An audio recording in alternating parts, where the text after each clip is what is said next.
નમસ્કાર દર્શક મિત્રો, કિસાન સમાચાર ચેનલમાં તમારું સ્વાગત છે। જાણીએ આજના સૌથી મોટા સમાચાર। ગુજરાતમાં વરસાદ છોતરા કાઢી નાખે તેવી આગાહી અને મોદીની જબાન અધૂરી રહી ગઈ। એલપીજી ગેસ સિલિન્ડરના દરમાં મોટો ફેરફાર।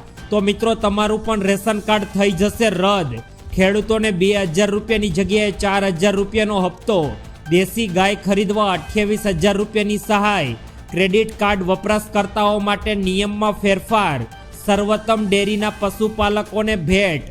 કપાસની આયાત ડ્યુટીના નિયમમાં ફેરફાર। ચાંદી ખરીદવી થઈ જશે મોંઘી અને ખેડૂતો માટે 5 લાભદાયી યોજનાઓ। આ તમામ નાના મોટા સમાચાર જાણીએ તે પહેલા કિસાન સમાચાર ચેનલમાં મિત્રો તમે નવા હોય તો ચેનલને સબસ્ક્રાઇબ કરીને વિડીયો લાઈક કરી દેજો। આજના સૌથી મોટા સમાચાર। ગુજરાત રાજ્યમાં વરસાદ છોતરા કાઢી નાખે તેવી આગાહી। મિત્રો છેલ્લા 5 દિવસથી ફરી એકવાર ગુજરાતમાં વરસાદનો નવો રાઉન્ડ શરૂ થયો છે।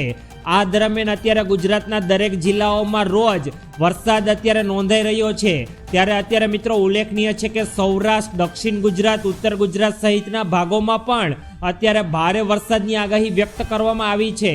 આ સાથે જ આવનારા મહિનામાં સપ્ટેમ્બરમાં પણ વરસાદ સારો થવાનો છે, જેથી ખેડૂતો માટે પણ અત્યારે નુકસાનકારક વરસાદ સાબિત થાય તેવી શક્યતા છે। ગુજરાતના કેટલાક ભાગોમાં અત્યારે 4 ઇંચથી પણ વધુ વરસાદ થવાની શક્યતા છે। બંગાળની ખાડીમાં સર્જાયેલ લો પ્રેશર અને સાયક્લોનિક સર્ક્યુલેશન સિસ્ટમને કારણે ગુજરાતમાં આવનારા સમયમાં વરસાદ ફરી એકવાર શરૂ થવાનો છે। હવામાન નિષ્ણાંત અને પરેશ ગોસ્વામી દ્વારા ગુજરાતમાં 31 ઓગસ્ટ દરમિયાન ભારે વરસાદ પડી શકે છે। અંબાલાલ પટેલે કહ્યું છે કે ઉત્તર ગુજરાતમાં 2 થી 4 ઇંચ જેટલો વરસાદ થવાનો છે। આ સિવાય દક્ષિણ અને મધ્ય ગુજરાતમાં પણ ભારે વરસાદની સંભાવના। તો આ બાજુ અત્યારે સૌરાષ્ટ્રમાં પણ 5 થી 6 ઇંચ જેટલો વરસાદ થવાની શક્યતાઓ વ્યક્ત કરવામાં આવી છે। ગુજરાતના વાતાવરણમાં આવનારા સમયમાં ફરી એકવાર વરસાદ જોર પકડશે તેવી આગાહી વ્યક્ત કરવામાં આવી છે। ત્યારબાદના બીજા મોટા સમાચાર। મોદીની જુબાન અધૂરી રહી ગઈ। મિત્રો અત્યારે વડાપ્રધાન નરેન્દ્ર મોદી સત્તામાં આવ્યા તેને 10 વર્ષ થયા, પરંતુ નરેન્દ્ર મોદી તેઓના ચૂંટણી પ્રચાર દરમિયાન હતા ત્યારે વડાપ્રધાન નરેન્દ્ર મોદીના નવા નિવેદનથી દેશભરમાં અત્યારે ખળભળાટ મચી ગયો છે, જેની રાજનીતિક, આર્થિક અને સામાજિક પરિણામો પર વ્યાપક ચર્ચાઓ શરૂ થઈ ગઈ છે। નરેન્દ્ર મોદીએ વર્ષ 2012માં ચૂંટણી પ્રચાર દરમિયાન નરેન્દ્ર મોદીએ સ્વિસ બેંકોમાં જમા થયેલ કાળા નાણાંને પાછા લાવવાની એક જાહેરાત કરી હતી, જે તમને પણ મિત્રો યાદ હશે। તેવું નિવેદન આપ્યું હતું કે હું સ્વિસ બેંકોમાં પડેલા દેશના નેતાઓના કાળા નાણાંને પાછા લાવીશ, અને સાથે સાથે તેઓએ કહ્યું કે દરેક પરિવારોને 15 લાખ રૂપિયા હું આપવાનું છું। જોકે આ પછી આ નિવેદન પછી આ એક મજાક બની ગયું હતું તેવું અમિત શાહે મોઢે પણ કહ્યું છે। આ નિવેદનથી દેશભરમાં એક આશા જાગી હતી કે વિદેશમાં જે દેશના નેતાઓના કાળા નાણાં છુપાયેલા છે તે ભારત પાછા આવશે અને જેનો ઉપયોગ દેશના વિકાસ કાર્યોમાં અને ગરીબી નિવારણ માટે થઈ શકે છે।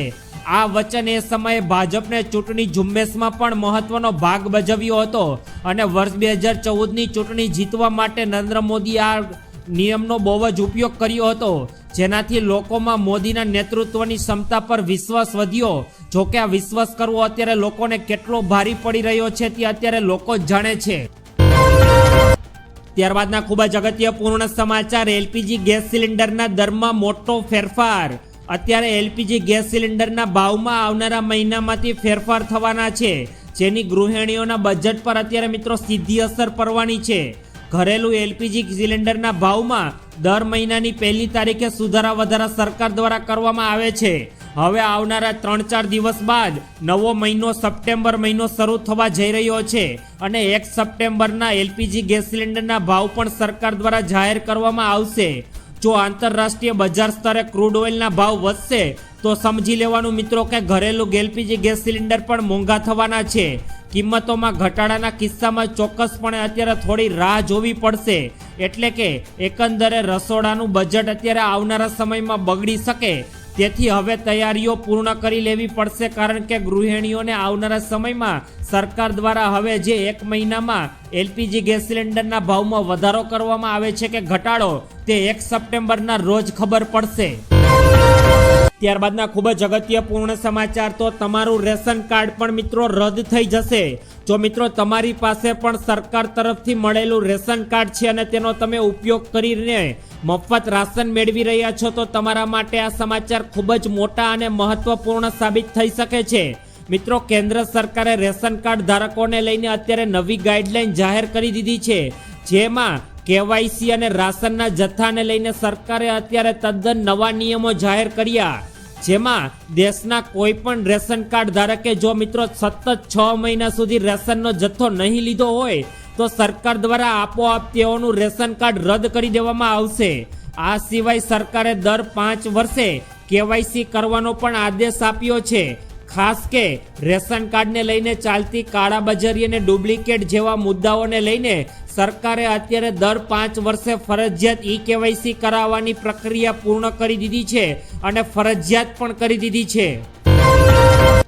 ત્યારબાદના ખૂબ જ ઉપયોગી પૂર્ણ સમાચાર, ખેડૂતોને 2000 રૂપિયાની જગ્યાએ 4000 રૂપિયાનો હપ્તો. સરકાર દ્વારા પીએમ કિસાન સન્માન નિધિ યોજના અંતર્ગત દેશના નબળા અને પછાત વર્ગના ખેડૂતોને 4 મહિનાના અંતરાલ પર તેઓના બેંક એકાઉન્ટમાં 2000 રૂપિયાની સહાય આપવામાં આવે છે. અત્યારે મધ્યપ્રદેશ સરકાર પોતાના રાજ્યના ખેડૂતોને અત્યારે બેવડો લાભ આપવા જઈ રહી છે. ઉલ્લેખનીય છે કે મધ્યપ્રદેશના ખેડૂતોને કેન્દ્ર સરકારની પ્રધાનમંત્રી કિસાન સન્માન નિધિ યોજના હેઠળ, જે મેં તમને પહેલા જણાવ્યું તે હેઠળ 2000 રૂપિયાનો હપ્તો તો મળે જ છે, પરંતુ બીજી તરફ તેમને રાજ્ય સરકાર દ્વારા એટલે કે મધ્યપ્રદેશની સરકાર દ્વારા મુખ્યમંત્રી કિસાન કલ્યાણ યોજના હેઠળ પણ 2000 રૂપિયાનો હપ્તો અલગથી આપવામાં આવે છે. એટલે કે તેમને વાર્ષિક હવે 2000 + 2000 અને વાર્ષિક જોઈએ તો 6000 રૂપિયાની બદલે 12000 રૂપિયાની નાણાકીય સહાય મળે છે, જે દેશના બાકી ખેડૂતોની તુલનામાં બમણો લાભ છે.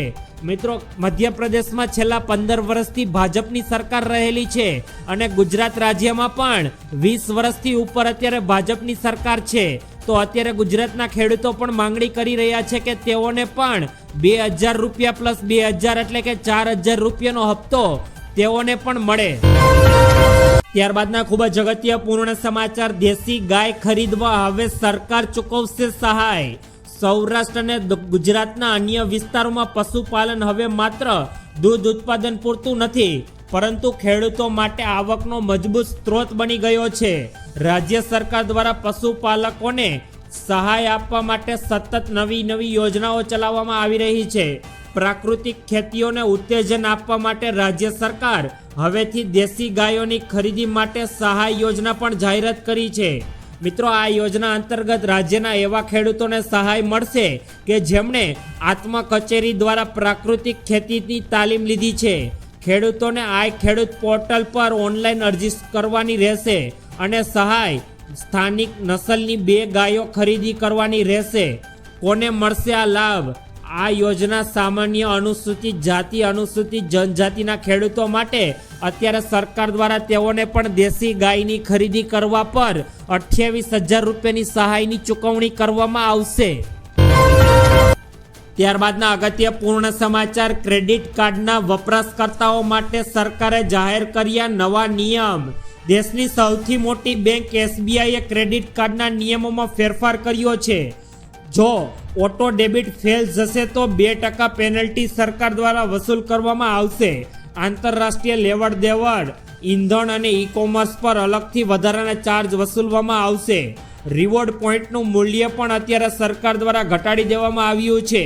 જો તમે SBIનું કાર્ડનો ઉપયોગ કરો છો તો ખર્ચ કરતા પહેલા તમારે નવા નિયમો સારી રીતે સમજવા જરૂરી રહેશે, નહીંતર તો તમારા ખિસ્સા પર પણ બોજ વધી જશે. આ માટે તમારે અત્યારે નજદીકની બેંકનો સંપર્ક કરવો પડશે અને તમારા ATM કાર્ડના નિયમમાં જે ફેરફાર થયા છે તેની સંપૂર્ણ માહિતી તેઓને તમને બેંક દ્વારા ચોક્કસ પૂર્ણ આપવામાં આવશે. ત્યારબાદના અગત્યપૂર્ણ સમાચાર, સર્વોત્તમ ડેરીની પશુપાલકોને મોટી ભેટ. ભાવનગર જિલ્લાના સહકારી દૂધ ઉત્પાદક સંઘની 25 ઓગસ્ટની મિટિંગમાં સર્વાનુમતે ઠરાવ પાસ થયા હતા. મોંઘવારીને કારણે ચોમાસામાં ખેતી આવક બંધ રહેતી હોય અને પશુપાલકોને સહાય તથા દૂધની ખરીદીમાં ભાવમાં વધારો કરાયો છે. હાલ કિલો દીઠ 870 રૂપિયા ચૂકવવામાં આવતા હતા, જેમાં 30 રૂપિયાનો વધારો કરી 1 સપ્ટેમ્બરથી 900 રૂપિયા નક્કી કરાયા છે. આ વધારો સર્વોત્તમ ડેરી ગુજરાતમાં સૌથી વધારે ખરીદ ભાવ આપતી ડેરી તરીકે ઓળખાશે. અત્યારે પશુપાલકો માટે સર્વોત્તમ ડેરી દ્વારા અત્યારે ભાવ વધારાની જાહેરાત કર્યા બાદ પશુપાલકોમાં અત્યારે ખુશીનો માહોલ જોવા મળી રહ્યો છે. ત્યારબાદના અગત્યપૂર્ણ સમાચાર, કપાસની આયાત ડ્યુટીના નિયમોમાં મોટા ફેરફાર. કેન્દ્ર સરકારે અત્યારે કપાસની આયાત ડ્યુટીમાં મળતી મુક્તિની અવધિ 31 ડિસેમ્બર 2025 સુધી લંબાવી દીધી છે. આ અગાઉ છૂટછાટ 30 સપ્ટેમ્બર સુધી જ હતી. આ પગલાંથી કાપડ ઉદ્યોગમાં મોટો લાભ થશે, કારણ કે યુએસ ટેરિફ નીતિને કારણે ઉદ્યોગ પર ભારે અસર પડી છે. ભારતે 40 દેશોમાં કાપડ નિકાસ વધારવા માટે ખાસ ઝુંબેશ શરૂ કરી દીધી છે. સરકારના નિર્ણયથી નિકાસમાં વૃદ્ધિ અને ઉદ્યોગોને રાહત મળશે અને ખેડૂતોને પણ તેઓના કપાસના ભાવ પૂરતા અને સરસ મળી જવાના છે. ત્યારબાદના અગત્યપૂર્ણ સમાચાર, ચાંદી ખરીદવી મોંઘી થશે, ફરજિયાત હોલમાર્કિંગ લાગુ. હવે માત્ર સોના પર જ નહીં મિત્રો, ચાંદીના ઘરેણાઓ અને સિક્કાઓ પર પણ તમારે હોલમાર્કિંગ કરાવવું ફરજિયાત કરવામાં આવ્યું છે. એટલે કે હવે જો તમે ચાંદી પણ ખરીદી છો તો તેની શુદ્ધતા નિર્ધારિત ધોરણ દ્વારા નક્કી કરવામાં આવશે. જોકે ઝવેરીઓ કહે છે કે આનાથી ચાંદીના ભાવ વધી શકે છે.